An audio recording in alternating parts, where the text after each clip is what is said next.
Today, I'm excited to share with you 3 ways to use ChatGPT and OpenAI to respond to emails on your behalf. One, by creating templates.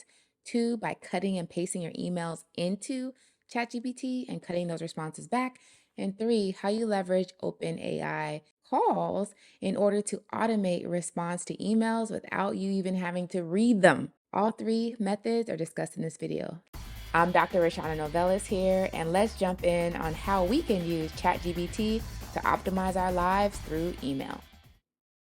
So the first thing I'm going to do is use ChatGPT to create a simple template that I could use to respond to emails. One, tell ChatGPT what kind of language, what you're doing by prompting. Two, cut and paste that email into ChatGPT. And three, cut and paste that correct answer back. It is as simple as 1, 2, 3. Let's jump in. I'm telling ChatGPT I'd like to write a few email responses to people requesting to have meetings with me at Enrich Her. I really don't want to meet with them, but I want to sound grateful yet busy.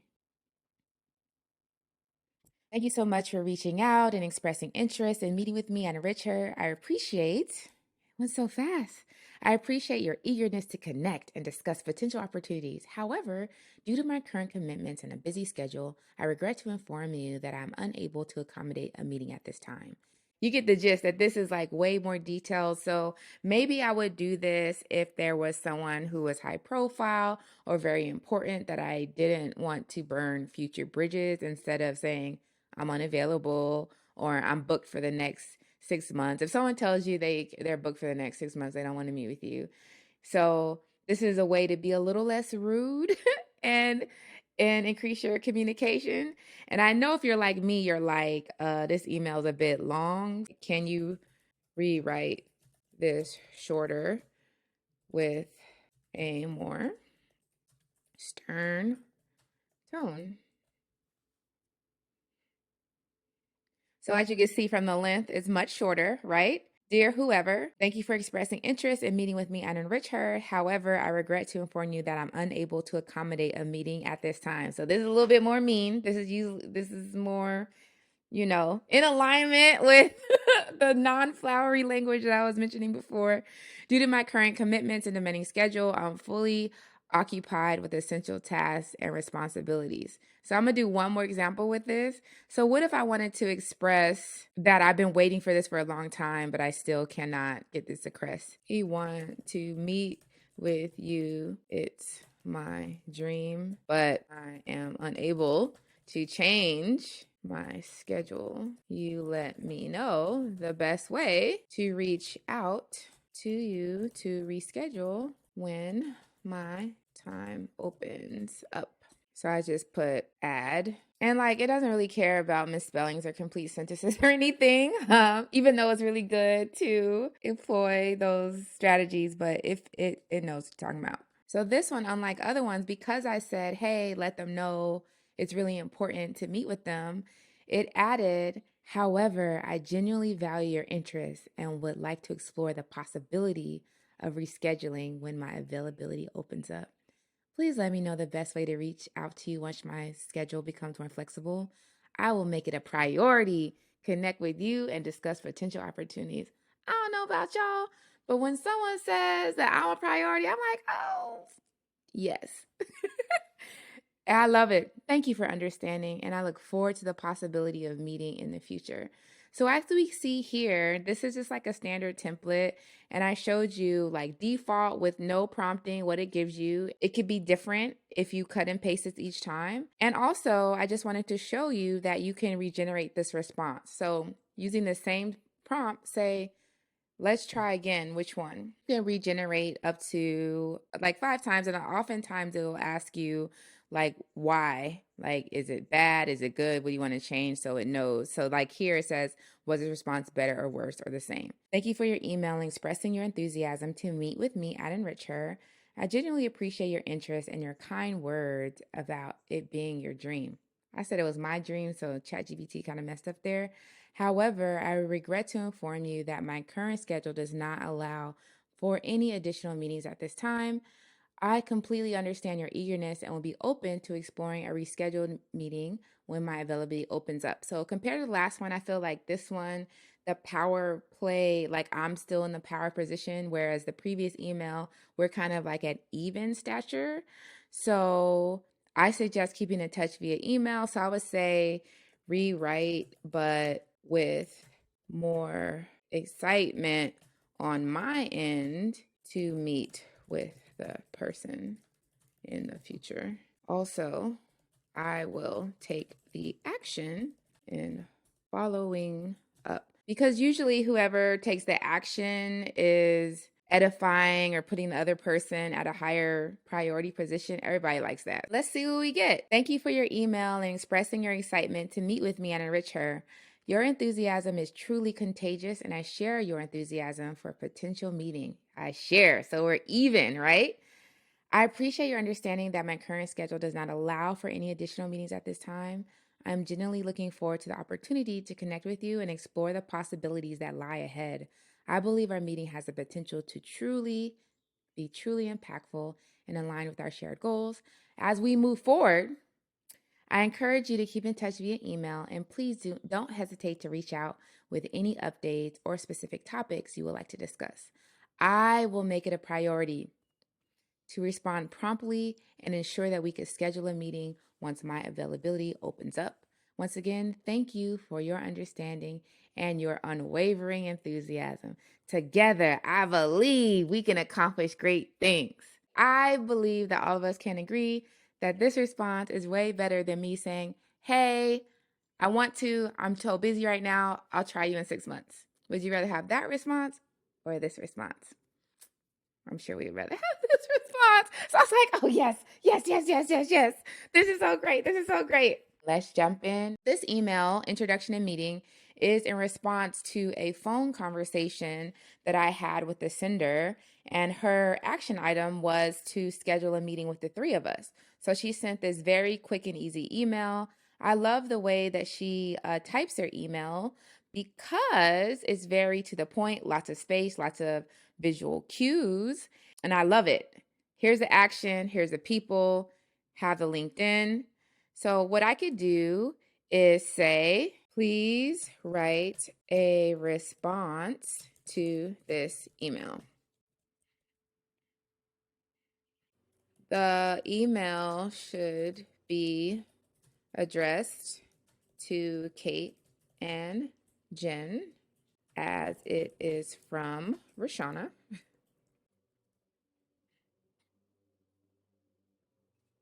All right, so this is pretty great. Let's make waves. I'm not going to change the subject, so I'll just respond. Dear Kate and Jen, thank you. Thank you both for your enthusiastic email. I'm Roshawnna. They know who I am, so I'm going to delete that. And I'm just say I'm absolutely thrilled to be part of this connection and have the opportunity to collaborate with you. Kate, I appreciate your introduction, and Jen, it's a pleasure to meet you. The energy and expertise you both bring to the table are truly inspiring. Let's definitely schedule a call in the next few weeks to ignite some waves together. Kate, I want to thank you for suggesting that we share our available times to find a suitable slot. I filled out my availability for this month. If we need to go into June, I am happy to update that. I'm genuinely excited about the potential that lies in our collaboration and can't wait to explore it further. Together, I believe we can achieve incredible things and make a significant impact. Kay and Jen, I look forward to connecting to you soon and creating something amazing together. Warm regards. You see me what I'm about to do, right? Copy.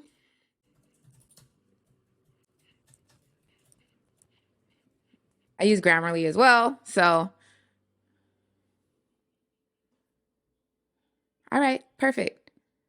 Done. Just from Melissa Jean Baptiste, founder of Millennial in Debt. She has her awesome things here. She paid off $102,000 in debt, and she is soliciting partnership, i.e., money, to basically advertise on her platforms in order to, I think, continue to pay off debt, continue to elevate her brand. So I am going to cut and paste this and say, respond to this partnership email highlighting that I have also written a book on financial literacy literacy called budgeting is more liberation than limitation, and wishing her success. Enricher is currently not seeking partnerships. Here is the email. Dear Melissa Jean Baptiste, thank you for reaching out and introducing yourself as a founder. Please also add to this email. And I just wanted to let you know, like, you don't have to tell it to like actually make it perfect. At any point, you could put it in whatever text editing software and edit it there. Okay, so I put this. All right, so I'm gonna read it to you. Thank you for reaching out and introducing yourself as a founder of Millennial in Debt and author of So This Is Why I'm Broke, Money Lessons on Financial Literacy, Passive Income and Generational Wealth. It's a pleasure to virtually connect with you. I admire your personal journey of paying off significant student loan debt while providing accessible financial education through the Millennial in Debt brand. Your mission to support millennials and Gen Z on their personal finance journey is commendable. I wanted to share that I too have written a financial literacy book called Budgeting is More Liberation Than Limitation, which is available on Amazon. It's wonderful to connect with someone who shares the passion for financial education. While I appreciate the alignment between our books and brands within Richard's mission to ensure financial resources are accessible to underserved business owners, I regret to inform you that Richard is not currently seeking partnerships. However, I wish you great success with your endeavors in expanding financial educational opportunities. Your dedication to teach financial literacy and empowering individuals to build generational wealth is invaluable. I'm sure both of our books will continue to make a positive impact in the lives of many.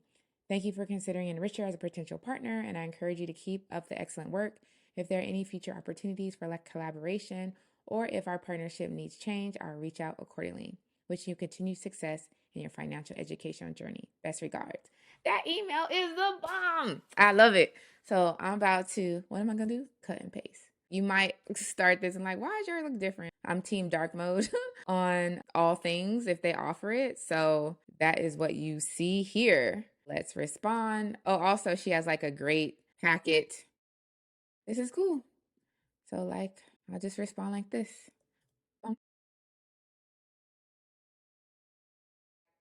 A third way of using AI to respond to email is leveraging the API calls capabilities. All you have to do is say, hey, I am going to set up a new trigger that will basically read your emails and then respond with a customized email based on the content of the email that you receive. Now, I would be nervous on sending this to all the people who emailed me, but maybe you have, let's say, a certain subject. So maybe you say, hey, if you're interested in going with me on this trip to Brazil, write Brazil in the subject line, and you could set up this trigger to say filter all email subjects by Brazil, and then ChatGPT could only respond to those. So you set up this trigger, connect it to OpenAI. So set up the action just like any other trigger and have it respond. And on this Zapier blog article, it shows you a couple different responses that OpenAI was able to generate based on the question of, can I get a quote? And as you could see, they're not exactly the same. So before a software like this, what we used to do, people on my team would just write the templates and it would be static until we updated it. And the good thing about this, even though each customer doesn't know that someone else got the exact same email, it could be more fluid, especially as time changed. Maybe you have different events, maybe you have different dates.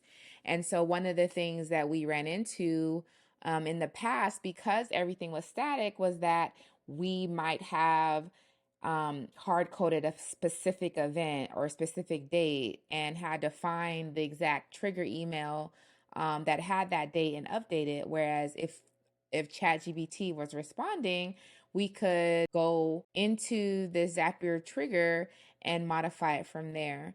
Now, this is a more technical approach to using OpenAI, but this is how it could really leverage the communications of your business and reduce some of those errors based on using static messaging for all of your, status updates. So I just share with you 3 ways that you could use ChatGPT to optimize your life through email. One, by creating templates.